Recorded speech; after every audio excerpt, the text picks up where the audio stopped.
Okay, so let's dive into one of the most intense and honestly, one of the most fascinating deities in the Hindu pantheon, Kaal Bhairav.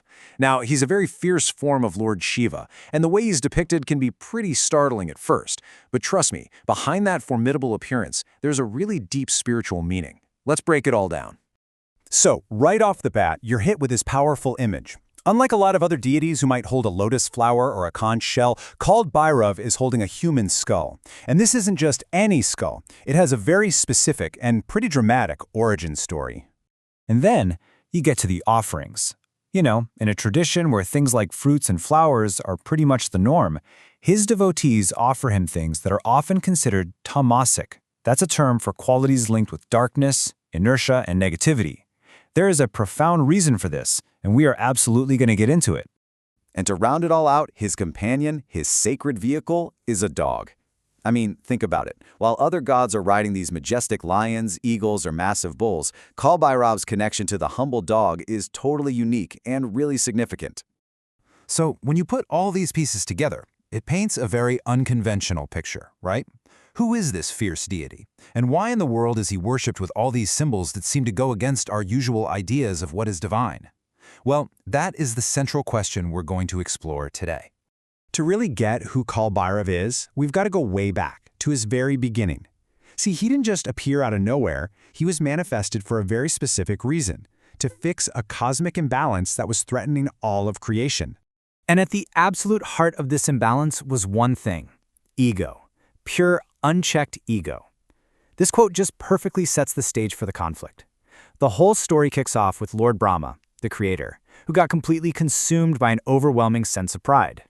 Okay, so here's how this whole cosmic drama went down. Brahma, the creator, had 5 heads. Now, 4 of them were busy reciting sacred texts, but that 5th head, it was basically a mouthpiece for his massive ego, even claiming that he created Shiva and Vishnu.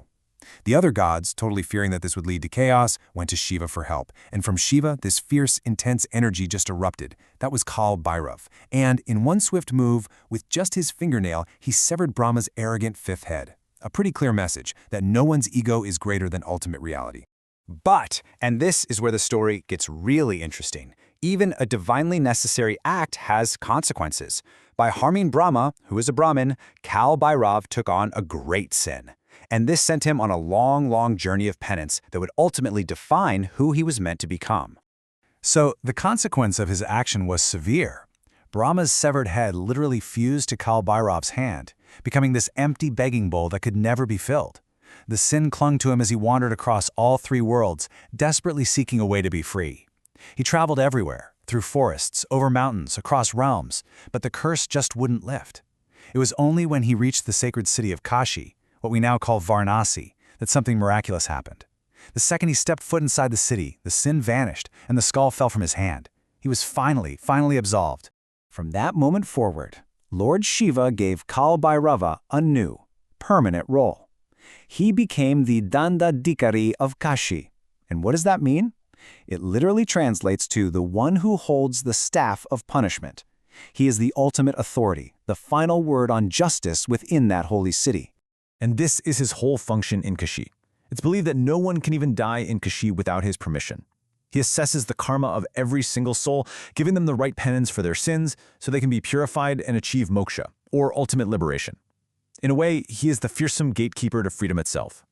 But his job doesn't just stop at the gates of Kashi. Oh no. Kaal Bhairav is a universal protector, a guardian against the very idea of time and all the troubles that come along with it. People turn to him when they are truly overwhelmed by life. He's worshipped for courage against those deep-seated fears we all have, for relief from crippling debt, and for help navigating really complex legal battles. He's also known for clearing away those invisible obstacles. You know, the negative energies or just bad luck that seems to block your path for no good reason. Now, this is a really fascinating connection. Shani Dev, or Saturn, is the great dispenser of karma. And his influence, well, it can be incredibly challenging. But here's the thing. The scriptures consider Kaal Bhairav to be the guru, the teacher of Shani Dev himself. So it makes sense, right? Appealing to the teacher is seen as a powerful way to soften the harsh lessons coming from the student. And his protective reach goes even further. Get this, he is the designated guardian, the Kshatrapal, of all 51 Shakti Peeths. These are the sacred sites where parts of the goddess Sati's body are said to have fallen. A pilgrimage to any of these powerful places is only considered truly complete after you've paid your respects to their divine protector, Bhairav.